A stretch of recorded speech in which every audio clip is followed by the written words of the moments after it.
sports, and subscribe. There is a segment of Kings fans that are about to rejoice, okay? And when I say rejoice, it's fan favorite. The shimmy is coming back to Stockton. The Stockton Kings have agreed to trade the returning player rights Jordan Ford and Deonte Burton and a 2025 second-round NBA G League draft pick to the Wisconsin Herd in exchange for the returning player rights to the one, the only, Drew Timme. He's back, Chris. Back in the flesh. How you feeling? With the Stockton Kings. With the Stockton Kings. For now. I am unmoved. Very, very unmoved. Very unmoved. Drew Timme he's been around, he stayed in college all those years. I think everyone has a very good idea of Drew Timme and what he is, and he's going to be a really good G League player, but I just don't see an NBA career for him. Yeah. Well, anything can happen. I like what I've seen from Drew Timme. I understand where you're coming from. And, I do know that you did have a special place in your heart for Jordan Ford as well. And I know, he's playing overseas right now, but, that kind of officially ends the connection with Jordan Ford, who, local guy. And we love what he brought to the table. And ultimately, yes, sure. None of these moves are going to be the reason the Kings get to the 50-win mark or get to the second round, anything like that. But I do like what I've seen from Drew Timme, and I do know that people love a good fan favorite. At the very least, it gives that collection of Kings fans a reason to go out to Stockton, which is always a great time. I know Brendan, Frankie, and yourself, you've been out there as well. But yeah, we'll see. We'll see what Drew Timme does. I know he's basically the scout team. He's going to be the scout team Sabonis down there for the G League team. So we'll see what he brings to the table. Yeah, we'll see. I mean, again, I think he's a really good G League player. He's been around the league. He's a really good professional.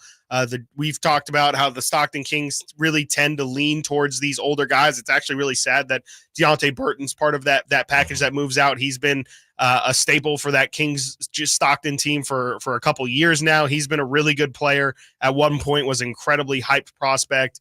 So yeah, I mean, it's unfortunate to see those guys go, but I think Drew Timme is going to be a great locker room presence for that team. And I think it's definitely the type of guy that I think the Kings want to bring in. He'll probably play next to Scal in the G League as well. Stockton's got a really, really good G League program. They went to the finals last year. They've been to the finals a couple different times, or at least made deep playoff runs a couple different times. And it seems like if Colby's going to start the season down there, I don't think Mason's going to start the season there because McLaughlin's injured with the big club. But I think the Stockton Kings are going to have another really successful season. They have a lot of talent.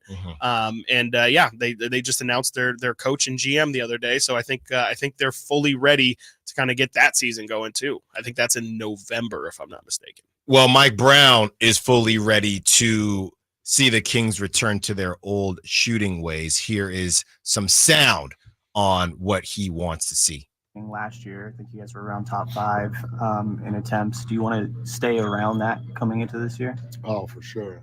And it's a little bit of a fine line, because if you guys, bless you, because if you have players like in DeMar that are such elite mid-level scorers, Keegan may be that. He's still too early to determine.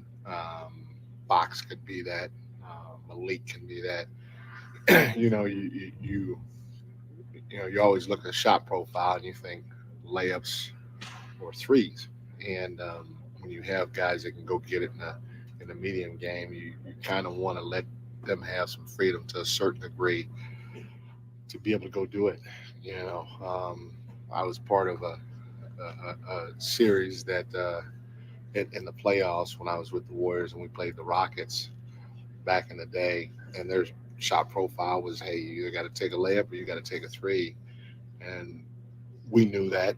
We knew they weren't going to shoot the in-between game, and so that's what we geared our defense for.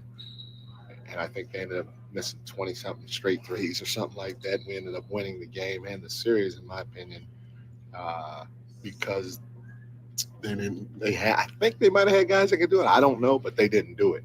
And so we only had to guard 2 areas of the floor. And so, again, if you have guys that can do it, to a certain degree, you want to give them some freedom as long as it's not too much and the shots going in. But I was happy overall with our offensive performance. 27 straight threes for what it was worth. 27. People don't forget. No, never. And for what it's worth, the Kings last season shot 39.3 threes per game.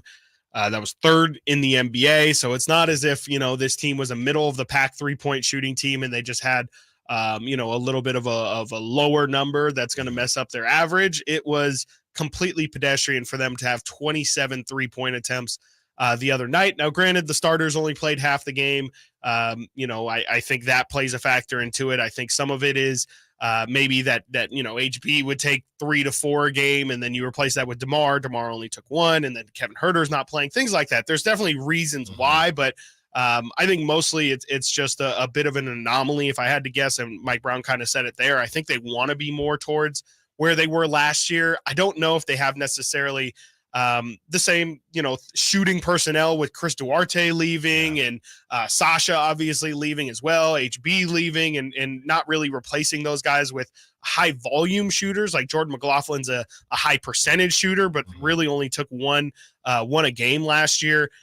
The number probably will end up somewhere near 35 to 37 if I had to guess. I think 39 or 40 is definitely a lot for this team. I think you've pointed out to me that the Warriors are planning to take a ridiculous amount of threes this year.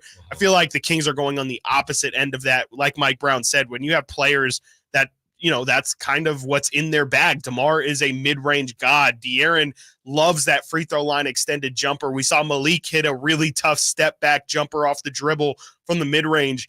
I just kind of think that that's more the range that this team excels at. And I view it more of a like Mike Brown said, a 3-level scoring option, which is something that frankly was a very under talked about thing in that first Beam team season. It was my favorite number from that year. They were top 10 in efficiency in all 3 levels of shooting that season. They were top 10 in efficiency at the rim, top 10 in efficiency from the mid-range, and top 10 in 3-point percentage as well. That's the kind of thing that makes you an impossible defense. You were talking about Keegan Murray making this offense lethal by having all 5 guys on the floor be threats. That's the kind of thing that can lead to this team just being an absolute nightmare to face, is if you really don't know, hey, if they're driving, like Mike Brown said, hey, we knew the Rockets were going to, if they drove, they were going to drive all the way to the lane. They were not going to stop and pull up for a midi. It was not in their philosophy, really, even. If you're a team that you don't know if they're going to drive all the way to the rim, you don't know if they're going to stop and take a floater, you don't know if they're going to stop and pull up from mid-range, you don't know if they're just going to drive and kick for 3. There's so many different options. You can't guard everything and you can't guard everyone, and I just think it's a nice layer to have. It's about finding the balance, and that's, again, what the preseason is for, and I think that's what they're really going to try and focus on these next couple games, is figuring out, okay, how do we maybe balance out where we're taking our shots? Yeah, it almost sounds like he's still trying to figure it out. We want to take more than what we took. And this was yesterday. So they're talking about want to take more than we took in that first game, but we also don't want to be as reliant as we have been in the past. So somewhere in the middle there, which I think, a lot of Kings fans should feel good about. The preseason game is a preseason game. It is what it is. But how many texts, just a couple of days ago, Chris, how many texts did we have to see last season and even leading up to where we are now today on the Kings take too many threes, the Kings take too many threes. They're going to continue to take threes, but it does feel like they want to add that new wrinkle. And that you literally have to. I know DeMar hit a 3 in his debut, his preseason debut, but that isn't really what his bag is. And De'Aaron Fox has said, I don't want to take as many. I'm good with the catch and shoot threes. I don't want to take as many off the dribble threes. So we know they're starting to understand who they are and where things are going to make sense for them. So truly, I think it's just going to be, you talk about a transition, Chris, and we've talked about a transition with the team as far as personnel and who's going to do what and do this or that on the offense. They're still transitioning to figure out what is the new identity of who we're going to be offensively as well. Coming up next, part of the identity will be when Trey Lyles returns. The Athletic talks X factors for every team. And yeah, I just spoiled it. We'll tell you who it is for the Sacramento Kings when we return. Stiles Watkins, Sactown Sports.